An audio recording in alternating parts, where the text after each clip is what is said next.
পূর্ব টৈটং বনকানন ইসলামী সমাজ কল্যাণ পরিষদের উদ্যোগে অষ্টমতম তফসিরুল কোরআন মাহফিলের সম্মানিত শ্রদ্ধাভাজন সভাপতি হযরতুল আল্লাহ মাওলানা দেলোয়ার হোসেন সাহেব,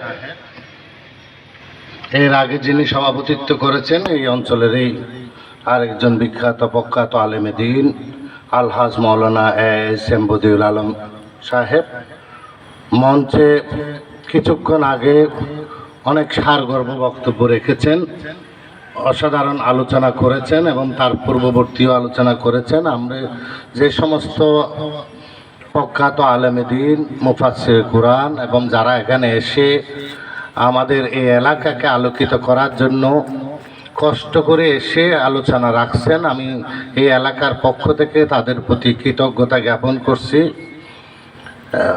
এবং তাদের আল্লাহ যেন তাদেরকে দীর্ঘ জীবন এবং সুস্থ জীবন কামনা করেন। পরবর্তীতে আরও অনেক আলেমে দ্বীন আলোচনা রাখবেন, বক্তব্য রাখবেন। আমি দু একটি কথা বলে আমার বক্তব্য শেষ করব। একটু আগেই সাবেক জামাতের পেকুয়া উপজেলার আমির মৌলানা মাস্টার আবুল কালাম আজাদ সাহেব অনেক গুরুত্বপূর্ণ কথা বলেছেন। এখানে আজকের প্রধান মেহমান হিসাবে আলহাজ বখতিয়ার উদ্দিন সাহেব উপস্থিত আছেন, আরও উপস্থিত আছেন অন্যান্য ওলামা একরাম এবং বিশিষ্ট ব্যক্তিবর্গ, উপস্থিত সুধীবৃন্দ, সবাইকে শুভেচ্ছা অভিনন্দন এবং সালাম জানাচ্ছি। আসসালামু আলাইকুম রাহমাতুল্লাহ। সর্বপ্রথম মহান রব্বুল আলামিনের কাছে কৃতজ্ঞতা জ্ঞাপন করছি যে মহান রব্বুল আলামিন আজকের এত সুন্দর একটি মাহফিলে আমাকে আসার, আমার এলাকার, আমার অস্তিত্ব, আমার শিকড়ের স্থানে আমাকে আসার সুযোগ যে মহান রব্বুল আলামিন করে দিয়েছেন, সেই মহান রব্বুল আলামিনের কাছে কৃতজ্ঞতা জ্ঞাপন করছে এবং সাথে সাথে মানবতার মহান শিক্ষক রসুল করিম সাল্লাল্লাহু আলাইহি ইসলামের উপর লাখো দুরূদ পেশ করছে। আজকে আমাদের মুসলমানদের মধ্যে চরম অস্থিরতা, চরম অবস্থা সারা বিশ্বময়, বাংলাদেশ সহ সারা পৃথিবীতে আজকে মুসলমানরা নির্যাতিত হচ্ছে, নিগৃহীত হচ্ছে, অত্যাচারিত হচ্ছে। এর পিছনে মূল কারণ আসলে মুসলমানরা আমরা সংখ্যায় আছি, বাস্তবে নেই। যেমন আমরা এখানে 92% মুসলমান বলি, বিভিন্ন ফেসবুকে আলোচনায় আসতেছে ইসকনের মতো একটা সংগঠন কিভাবে মুসলমানদের উপরে এইভাবে আক্রমণ চালাতে পারে, এভাবে মসজিদের উপরে হামলা করতে পারে। কিন্তু আসলে কি আমরা 92% মুসলমান আছি? হয়তো নামে আছি।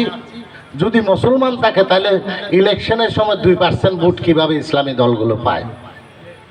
তাহলে 2% ভোট পাওয়ার তো কথা না, তাহলে অনেক বেশি অবস্থান থাকার কথা ইসলামী দলের।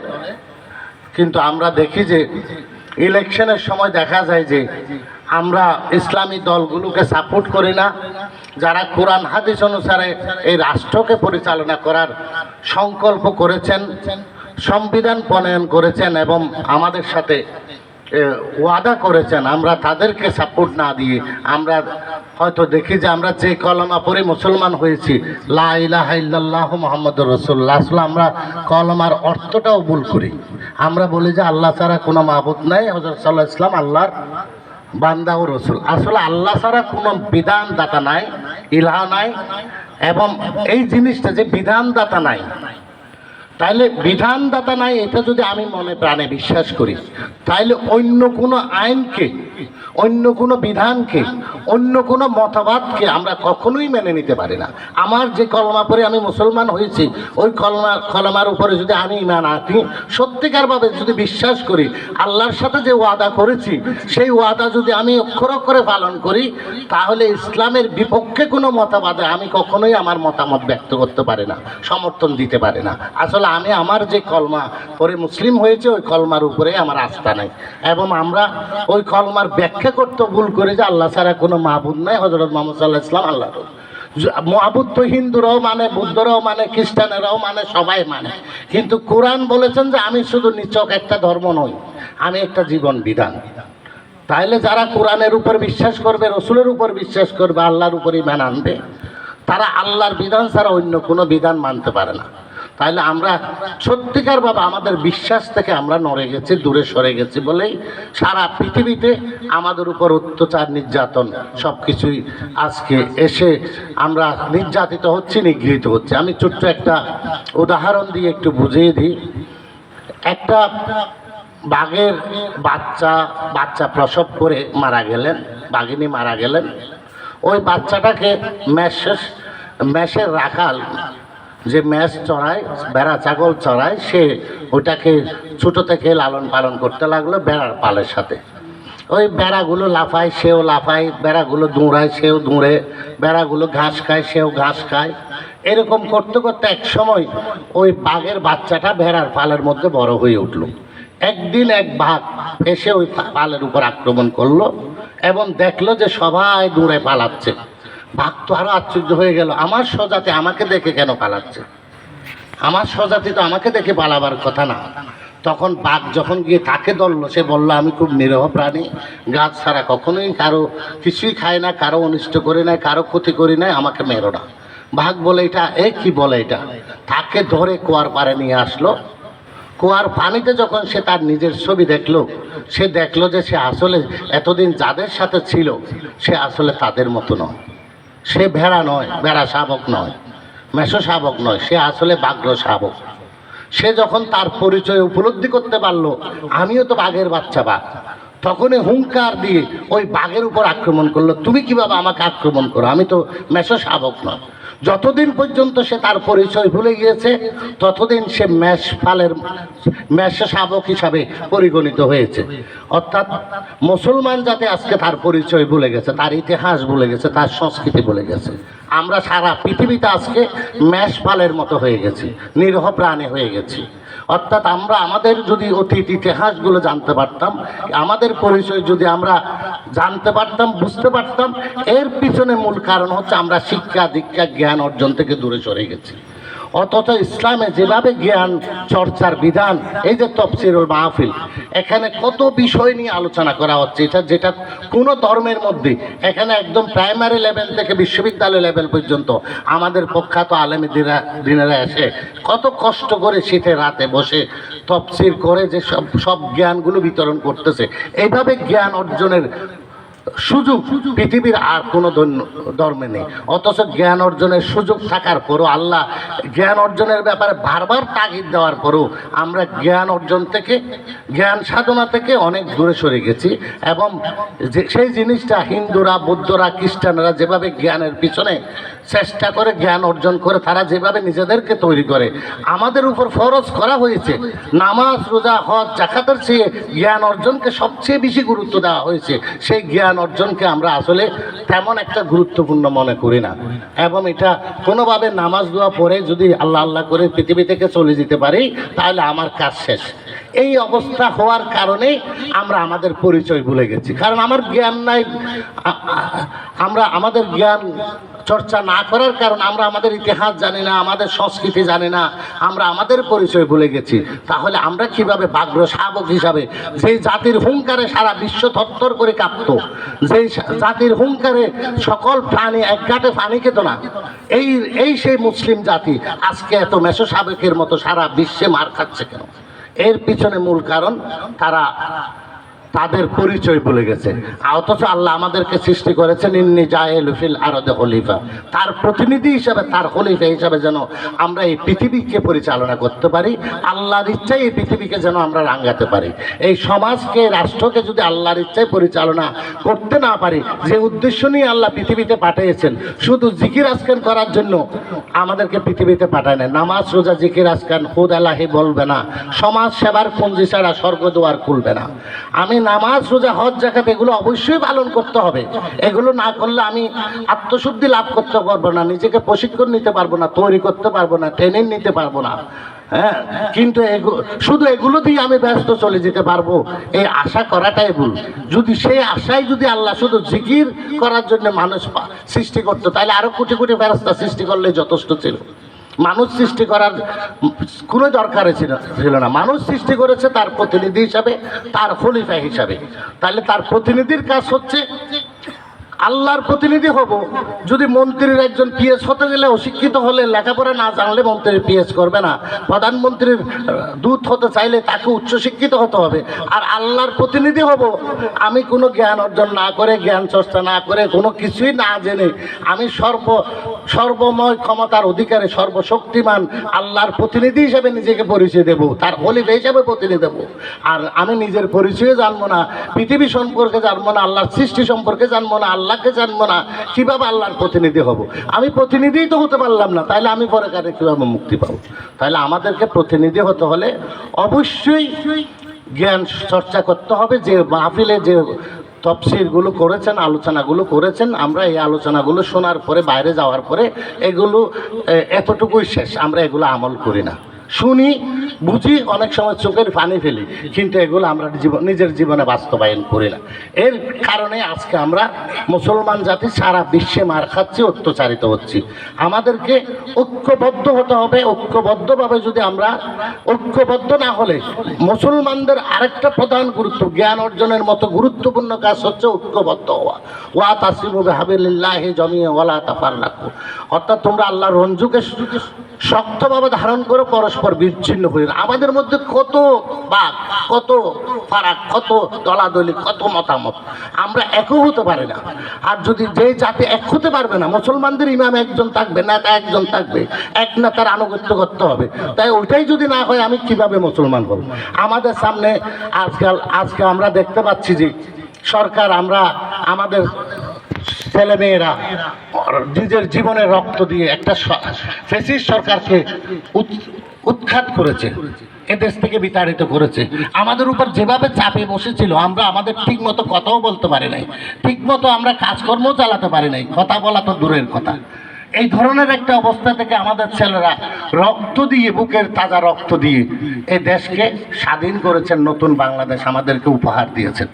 তারা ঐক্যবদ্ধ হয়েছিল বলেই তাদের একজনের ডাকে, দুইজনের ডাকে, 6 জনের ডাকে, 101 জনের ডাকে সব ছাত্ররা একীভূত হয়েছে বলেই যত বড় শক্তি হোক, ওইটা বন্যায় ভেসে গেছে, পালাতে বাধ্য হয়েছে। আমরা যদি সকল 92% মুসলমান যদি ইসলামী সমাজ ব্যবস্থা কায়েম করার জন্য যদি ঐক্যবদ্ধ হই, তাহলে আল্লাহর কাছেও জবাব দিতে পারবো। সমাজ থেকে অরাজকতা, অবিচার চলে যাবে। আজকে একটা সরকার যাওয়ার পরে আরেকটা সরকার আসতে চাচ্ছে, কিন্তু দেখা যাচ্ছে আসার আগেই লুট তরাজ, হানাহানি, চাঁদাবাজি সবকিছু আবার শুরু হয়ে গেছে। তাহলে আমরা কি একটা সরকারকে তাড়িয়ে এমন একটা সরকারকে আবার বসাবো, আবার তার চেয়ে আরো বেশি জুলুম অত্যাচারের সম্মুখীন হওয়ার জন্য? তাহলে আমরা কি এগুলো দেখে দেখে চুপচাপ বসে থাকবো? আবার কোন মুক্তিদাতা আসবে আমাদেরকে মুক্তি দেওয়ার জন্য? আমাদের ছাত্ররা, আমাদের ছেলেমেয়েরা রক্ত দিয়ে আমাদেরকে বলে দিয়েছেন যে এখন আপনারা দাঁড়ান, আমরা আপনাদেরকে মুক্ত করে দিলাম, স্বাধীনতা দিলাম। এরপরও যদি আমাদের মধ্যে চেতনা না আসে, এখনো পর্যন্ত আমাদের পাড়ায় যদি সন্ত্রাস চলে, চাঁদাবাজি চলে, অত্যাচার চলে, আমাদের ইউনিয়নে যদি চলে, আমাদের উপজেলায় চলে, দেশে চলে, এগুলোর ব্যাপারে যদি আমরা একতাবদ্ধ হয়ে যদি আমরা এগুলো প্রতিবাদ করতে না পারি, যদি 10 জন 5 জন মিলে যদি সাহসিকতা নিয়ে দাঁড়ায়, কেউ অত্যাচার করার দুঃসাহস কখনোই দেখাবে না। আসলে আমরা ঐক্যবদ্ধ হতে পারি না বলেই আজকে অত্যাচার আবার আমাদের উপরে চেপে বসার একটা পায়তারা শুরু হয়েছে। দ্রুত নির্বাচন দিয়ে কিভাবে চেয়ারে যাবে, কিভাবে আবার একই ধরনের শাসন ব্যবস্থা কায়েম করবে, এই পায়তারা শুরু হয়ে গেছে। দখলবাজি শুরু হয়ে গেছে, চাঁদাবাজি শুরু হয়ে গেছে। ওরা যে অবস্থানে ছিল বিগত সরকার, সেই অবস্থানগুলো কিভাবে দখল করা যায়, তার চেয়ে আরো কঠোরভাবে কিভাবে দখল করা যায়, আরো কঠোরভাবে থানাকে কিভাবে নিয়ন্ত্রণ। আমরা মনে করেছিলাম যে থানা শুধু আওয়ামী লীগেই নিয়ন্ত্রণ করেছে, বিচার পায় নাই। এখন হয়তো বিচার পাবো, এখন দেখা যাচ্ছে আরেকজনে নিয়ন্ত্রণ করতেছে। এখনো একই কথা, এখনো এদের নেতাদের কথা মতো চলতেছে, এদের নিয়ন্ত্রণেই চলতেছে। সাধারণ মানুষ গিয়ে নেতার কথা ছাড়া কোনো বিচার, কোনো মামলা, কোনো কিছু এন্ট্রি করা যাচ্ছে না। তা আমরা কি বারবার এই চক্রের আবর্তিত থাকবো? আমরা কি কখনোই সাহসিকতা নিয়ে কি মাথা তুলে দাঁড়াবো না? আমরা কি ঐক্যবদ্ধ হব না? আমরা নারায়ে তাকবীর, আল্লাহু আকবার এই স্লোগানে কি একতাবদ্ধ হতে পারবো না? বাংলাদেশে মূলত 3টা স্লোগান। একটা স্লোগান হচ্ছে জয় বাংলা, আরেকটা হচ্ছে বাংলাদেশ জিন্দাবাদ, আরেকটা হচ্ছে নারায়ে তাকবীর, আল্লাহু আকবার। আমরা জয় বাংলাও দেখেছি, বাংলাদেশ জিন্দাবাদও দেখেছি। এখনো যদি আমরা নারায়ে তাকবীর আল্লাহু আকবারের স্লোগানে যদি ঐক্যবদ্ধ না হই, এদেশে আবার একই ধরনের শাসন ব্যবস্থা কায়েম হবে, আবার ফ্যাসিস্ট শাসন চালু হবে এবং এখানে আরো অরাজকতা সৃষ্টি হবে। যেই যাক না কেন তার চেয়ে আরো বেশি, কারণ ওগুলো থেকে প্রশিক্ষণ নিয়েছে, কারণ আরো বেশি ট্রেনিং নিয়েছে, আরো বেশি অরাজকতা শুরু হবে, আরো বেশি ক্ষমতার দাপট দেখাবে, আরো বেশি অর্থবিত্তের মালিক কিভাবে হওয়া যায় এটা চেষ্টা করবে। তাহলে এখনো সময় এসেছে আমাদেরকে ঐক্যবদ্ধ হতে হবে। এই যে তফসির মাহফিল যারা আজকে আয়োজন করেছে, নিশ্চয়ই এই এলাকায় ওরা ভালো ছেলে, ওরা ভালো ছেলে না হলে এত কষ্ট করে টাকা কালেকশন করে তফসির মাহফিলের আয়োজন তারা করতো না। তাহলে সেরা ছেলেগুলো মিলে একতাবদ্ধ হয়ে এই ধরনের একটা মাহফিল করতেছে, মানুষের মধ্যে চেতনা ফিরে আনার জন্য, পরিচয় নিয়ে যেন আবার ঘুরে দাঁড়াতে পারে। এই ছেলেগুলোর সাথে একতাবদ্ধ হয়ে কিভাবে সমাজকে সুন্দর করা যায়, সমাজকে কিভাবে পরিশুদ্ধ করা যায়, তাদেরকে নিয়ে কিভাবে এমন একটা দল গঠন করতে হবে, এমন একটা শক্তি গঠন করতে হবে যেই জুলুম করতে আসুক তার বিরুদ্ধে রুখে দাঁড়াবার। এই শক্তি সাহস যদি আমরা করতে না পারি, আমাদের মধ্যে আবারও একই রকম অবস্থা শুরু হবে, আবারও শুরু হবে। সুতরাং আমরা এখনো সময় আছে, আমরা এখনো যদি এখান থেকে আমাদের ছেলেমেয়েরা আমাদেরকে যে শিক্ষা দিয়ে গেছে, বুকের তাজা রক্ত ঢেলে দিয়েছে, আর বড় যদি আমরা শিক্ষা গ্রহণ না করি তাহলে আমাদের আর কোনো গতি থাকবে না। আমরা তো এই দেশে অত্যাচারিত হব এবং পার্শ্ববর্তী রাষ্ট্রের কাছেও আমরা অত্যাচারিত হব। আমাদের এখন শুরু হয়েছে, আমাদের হয়তো যুদ্ধ করতে হবে অল্প সময়ের মধ্যে, হয়তো অস্ত্র নিয়ে, হয়তো আমাদের বুকের তাজা রক্ত আল্লাহর জন্য ঢেলে দিতে হবে, সেই সময় আসতেছে। তাইলে আমরা যদি সত্যিকারভাবে মনে প্রাণে এখনো তৈরি না হই, হঠাৎ করে অতর্কিত কোনো গজব চলে আসলে এগুলো আমরা সামাল দিতে পারবো না। এখন থেকে আমরা ঐক্যবদ্ধ হয়ে মানসিক শারীরিক প্রশিক্ষণ গ্রহণ করি, আমরা প্রস্তুতি গ্রহণ করি।